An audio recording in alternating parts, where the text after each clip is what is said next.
വിവിആർ മേയറായി സ്ഥാനാരോഹണം ചെയ്തൊരു സമയത്ത് പിന്നെയും ഒരുപാട് സർക്കുലേറ്റ് ആയിട്ടുള്ളൊരു നികേഷ് കുമാർ ആയിട്ടുള്ളൊരു വാർത്താ സംവാദത്തിന്റെ ഒരു ക്ലിപ്പ് വളരെയധികം വൈറലായിട്ടുണ്ടായിരുന്നു. ആ സമയത്തൊക്കെയും ഇത്രയധികം ട്രോൾ ചെയ്യപ്പെട്ട ഒരു BJP നേതാവ് ആ സമയത്ത് വേറെ ഇല്ല. അതൊരു അപമാനമായിട്ടോ അതൊരു സ്വയം സങ്കടമായിട്ടോ പേഴ്സണൽ ആയിട്ടുള്ള നിമിഷത്തിൽ പോലും അങ്ങനെയുള്ള ഈ പറഞ്ഞ ട്രോളി തേച്ചൊട്ടിച്ചു എന്നുള്ള ഇതിലൊക്കെയാണല്ലോ ഇത് പരക്കുന്നത്. അതിനങ്ങനെ ഏറ്റവും ഒരു സന്തോഷത്തോട് കൂടിയിട്ട് വാം ഹാർട്ടോട് കൂടി അതിനെ വെൽക്കം ചെയ്യാൻ സാധിച്ചിരുന്നോ? ഞാൻ അങ്ങനെ നമുക്കൂടെ എൻജോയ് ചെയ്യാൻ പറ്റുന്ന ആൾക്കാണ് നമ്മൾ എൻജോയ് ചെയ്യും. അല്ലാത്തതിന്റെ ഇത് ആർക്കതിന്റെ പിറകിടക്കാൻ സമയം. നമ്മൾ ഇപ്പോ എല്ലാ സോഷ്യൽ മീഡിയ എല്ലാ ചാനലുകളും നമ്മൾ ഓരോ ദിവസം രാവിലെ ചെയ്യുന്നതിനൊക്കെ പൊഴുത്തി പറയുമെന്നോ വാഴ്ത്തിപ്പാടുമെന്നോ ഒന്നും വിശ്വസിച്ചിട്ടൊന്നും അല്ലല്ലോ ഇറങ്ങുന്നത്. നമ്മൾ ചെയ്യുന്നതിൽ ശരിയുണ്ട്. ഒരു ഞാൻ ചാനൽ ചർച്ചയിൽ പറഞ്ഞത് 100% ശരിയാണ്.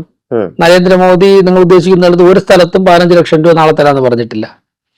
അതിനുശേഷം നിങ്ങൾ ഉദ്ദേശിച്ച ആ ക്ലിപ്പിംഗ് ആണെങ്കിൽ ടോം വടക്കം തന്നെ പറഞ്ഞല്ലോ, രാജേഷ് പറഞ്ഞാണ് ശരി എന്ന് അദ്ദേഹം തന്നെ പിന്നെ പറഞ്ഞല്ലോ. അപ്പൊ അതുകൊണ്ട് ഞാൻ പറഞ്ഞത് ശരി തന്നെയാണ്, ഒരിടത്തും പറഞ്ഞിട്ടില്ല. ആ ഹിന്ദി പ്രസംഗത്തിൽ അദ്ദേഹം എന്താ പറഞ്ഞത്? ഓരോരുത്തർക്കും 15 ലക്ഷം രൂപ കിട്ടുവാനുള്ള തുക പുറത്തുണ്ട് എന്നാണ് പറഞ്ഞത്. അല്ല ഞാൻ തരാമെന്ന് ഒരിടത്തും പറഞ്ഞിട്ടില്ല. അത് ഞാൻ പറഞ്ഞത് ശരി തന്നെയാണ്. താങ്കൾ ഒന്നുകൂടെ കേട്ടോ മോഡിജിയുടെ അന്നത്തെ പ്രസംഗം. അല്ല പക്ഷെ അല്ല എനിക്കതിലൊരു ക്ലാരിഫിക്കേഷൻ അല്ല വേണ്ടത്. അതൊരു ട്രോളായി ഇങ്ങനെ പരക്കുമ്പോഴൊക്കെ വരും. അതിപ്പോ ഞാൻ അതാണ് സൂചിപ്പിച്ചത്.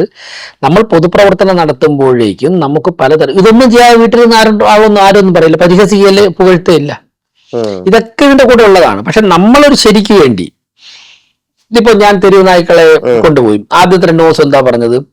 മേയർ പിടിച്ചുകൊണ്ട് നായ്ക്കളെയൊക്കെ രാത്രി അതിനെയൊക്കെ തന്നെ കൊന്നു കളഞ്ഞു എന്ന് പറഞ്ഞു. നിങ്ങൾ പോയി നോക്ക്. ഞങ്ങൾ പിടിച്ചുകൊണ്ടുവന്നതിൻ്റെ ആ ദിവസങ്ങളിലുള്ള വീഡിയോയും ഫോട്ടോയും ഞങ്ങളുടെ കയ്യിലുണ്ട്. ഇപ്പോഴും അന്നായിക്കളെ പോയി നോക്കൂ, ഹെൽത്തിയാണ്. അതിനേക്കാൾ നല്ല ആരോഗ്യം വന്നിട്ടുണ്ട്. വളരെ നന്നായിട്ട് ആഴ്ച 2 ദിവസം കുളിപ്പിക്കുന്നുണ്ട്. അന്ന് വിമർശിച്ചവരൊക്കെ പോയി പലരും പറഞ്ഞല്ലോ. ഇപ്പൊ ആ നായ്ക്കളെ ഞങ്ങൾ കൊണ്ടുപോയി ബുദ്ധിമുട്ടിക്കാനാണെന്നോ അതിനെതിരായ സംസാരിക്കാറില്ലല്ലോ. നമ്മൾ ചെയ്യുന്നത് ശരിയായത് കൊണ്ടാണ്. ഇപ്പോ ആ നായ്ക്കളെ പാർപ്പിച്ചിട്ട് ഞാൻ എന്താ പറഞ്ഞത്? സുപ്രീം കോടതി പ്രതിനിധികൾക്കോ മാധ്യമ പ്രവർത്തകർക്കോ നായ് സ്നേഹികൾക്കോ ഏത് സമയം വേണമെങ്കിലും അവിടെ പോവാം. രാവിലെ 10 മണിക്കോ 5 മണിക്കോ ഇടയ്ക്ക് ഏത് ദിവസം പോയി. ഞങ്ങൾ എത്ര എണ്ണത്തിനെ കൊണ്ടുപോയി? 50 അവിടെ ഉണ്ട്. ഞങ്ങൾ കൊണ്ടുപോയി പ്രത്യേകം ബെൽറ്റ് ഇട്ടിട്ടുണ്ട്. നിങ്ങൾക്ക് നോക്കാമല്ലോ. ഇതിനിടയ്ക്ക് പലരും പല ട്രോളും വന്നു. ഞങ്ങൾ അതിൻ്റെ ഒന്നും പറഞ്ഞില്ല. കാര്യം ഞങ്ങൾ ചെയ്യുന്നത് ശരിയാണ് എന്നുള്ള ഉത്തമ ബോധ്യമുള്ളതുകൊണ്ട്. മോദിജി അയച്ചൊരു കത്ത് അത് പേഴ്സണലായിട്ടും പ്രൊഫഷണലായിട്ടും ഒരു അംഗീകാരമായിട്ടാണോ കണക്കാക്കുന്നത്? തീർച്ചയായിട്ടും അത് പേഴ്സണലായിട്ടുള്ള അംഗീകാരം എന്നുള്ള നിലയ്ക്ക് ഞാൻ അവസാനമായിട്ട് കാണുന്നുള്ളൂ. പക്ഷേ കേരളത്തിൽ ഞങ്ങളെക്കാൾ മിടുമിടുക്കന്മാരായി ഈ പാർട്ടിയെ നയിച്ച് ഈ സംഘടനകളെ നയിച്ചു പോയവരുണ്ട് നേരത്തെ. അവർ കുറച്ചു പേരൊന്നും ഇപ്പൊ ജീവിച്ചിരിപ്പില്ല, കുറെ പേർ ജീവിച്ചിരിപ്പുണ്ട്. സദാനന്ദം മാഷ്, നമ്മുടെ രാജ്യസഭ MP, അങ്ങനെയൊക്കെ ഉള്ള ഒരുപാട് ത്യാഗം ചെയ്ത ആൾക്കാരുണ്ട്. അവരുൾപ്പെടെയുള്ളവർക്ക് ഒരു അംഗീകാരമായിട്ടാണ് ഞങ്ങളത് കാണുന്നത്. പിന്നെ തിരുവനന്തപുരത്തെ ജനങ്ങൾക്ക്, പിന്നെ മേയർ ആർക്കെങ്കിലും ഒരാളുടെ പേരിലായിരിക്കുമല്ലോ കത്തയക്കുന്നത്. അപ്പോൾ അത് ഒരു നിമിത്തമായി മാറി എന്നുള്ളത് മാത്രം. അത്ര എളുപ്പമൊന്നുമായിരുന്നില്ലല്ലോ ഈ രാഷ്ട്രീയ യാത്ര. 8 വർഷങ്ങൾക്ക് മുമ്പ് എല്ലാ ഔദ്യോഗിക സ്ഥാനങ്ങളിൽ നിന്നും പിൻവലിക്കപ്പെട്ട VV രാജേഷ് ഒക്കെ ഉണ്ടല്ലോ. ഓർത്ത് നോക്കുമ്പോ അത്രയും പ്രശ്നങ്ങളാണ് കുറച്ചുകൂടി കരുത്തനാക്കിയത്, അങ്ങനെ തോന്നിയിട്ടുണ്ടോ? അല്ല, പൊതുപ്രവർത്തനത്തിൽ നമ്മൾ ഉദ്ദേശിക്കുന്നത് പോലെ സാഹചര്യം എപ്പോഴും നമ്മൾ ആഗ്രഹിക്കുന്നത് പോലെ ശാന്തമായ ഒരു നദി പോലെയൊന്നും പൊതുപ്രവർത്തനത്തിൽ നമുക്ക് മുമ്പോട്ട് സാധിക്കില്ല. നമ്മൾ സ്വീകരിച്ചിരിക്കുന്ന ആദർശം വളരെ സുതാര്യമാണ്, അല്ലെങ്കിൽ അത് 100% വിശ്വസിക്കാൻ പറ്റുന്ന, ജനങ്ങൾക്ക് സമൂഹത്തിന് ഗുണം ചെയ്യുന്നതാണ് നമുക്ക് ആത്മവിശ്വാസം ഉണ്ടെങ്കിൽ, നമ്മളുടെ മനസാക്ഷിക്ക് ശരിയെന്ന് തോന്നുന്ന കാര്യങ്ങൾ തന്നെയാണ് ചെയ്തു പോകുന്നതെങ്കിൽ പിന്നെ എന്ത് വരുന്നു എന്നുള്ളത് നമുക്ക് പ്രശ്നമില്ല, നമുക്ക് അതൊക്കെ തരണം ചെയ്യാൻ സാധിക്കും. നമ്മൾ ചെയ്തു പോകുന്ന കാര്യങ്ങളിൽ കളങ്കമുണ്ടെങ്കിൽ മാത്രമേ നമുക്കതിൽ ആശങ്കപ്പെടേണ്ടതായിട്ടുള്ളൂ. ഇപ്പോൾ ഞാൻ ഈ കോർപ്പറേഷനിൽ മേയറായിട്ടിരിക്കുമ്പോൾ ലോകത്തെല്ലാവർക്കും അറിയാം, എൻ്റെ 4 ചുറ്റും നിൽക്കുന്നവരൊക്കെ തന്നെ ഞാൻ വിശ്വസിക്കുന്ന, എനിക്ക് ഈ സ്ഥാനത്തെത്താൻ സഹായിച്ച പ്രത്യയശാസ്ത്രമായി വിയോജിക്കുന്നവരാണ്. അതിന് വേണമെങ്കിൽ 99% എന്ന് പറയേണ്ട ആവശ്യമില്ല, ഒരുപക്ഷെ 100%. പക്ഷേ എന്തുകൊണ്ടാണ് ഈ ആത്മവിശ്വാസത്തോടെ അവരോടൊപ്പം ചേർന്നുകൊണ്ട് സന്തോഷത്തോടെ ജോലി ചെയ്യാൻ വേണ്ടി എനിക്ക് സാധിക്കുന്നത്? എന്തുകൊണ്ടായി സാധിക്കുന്നത്? അതായത് ഞാൻ വിശ്വസിക്കുന്ന പ്രത്യയശാസ്ത്രം വളരെ ശക്തമാണ്, ശരിയാണ്. എനിക്കും ശരി മാത്രമേ ചെയ്യാനുള്ള പ്ലാനുള്ളൂ. അപ്പൊ ചുറ്റും ആരോഗ്യം എന്നുള്ളത് പ്രശ്നമേ അല്ല. ഈ പേഴ്സണൽ ആയിട്ടുള്ള ചോദ്യങ്ങൾ ഉണ്ടാവുമല്ലോ, വി രാജേഷ് ബീഫ് കഴിക്കുമോ എന്നൊക്കെ ഉള്ളത്. നിങ്ങൾക്ക് ആവശ്യമുള്ള ചോദിച്ചോ. പക്ഷെ അതിനെ അപ്പൊ എങ്ങനെയാ നേരിടുന്നത്? നിങ്ങൾ ചോദിച്ചാൽ ഉത്തരം പറയാം.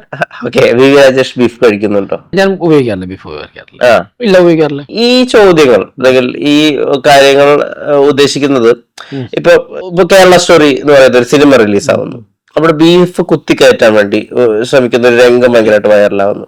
ഇതിന് BJP-യുടെ സംസ്ഥാന അധ്യക്ഷൻ തന്നെ പറയുന്നത് ഞാൻ ആ സിനിമ കാണുന്നില്ല എന്നുള്ളതാണ്.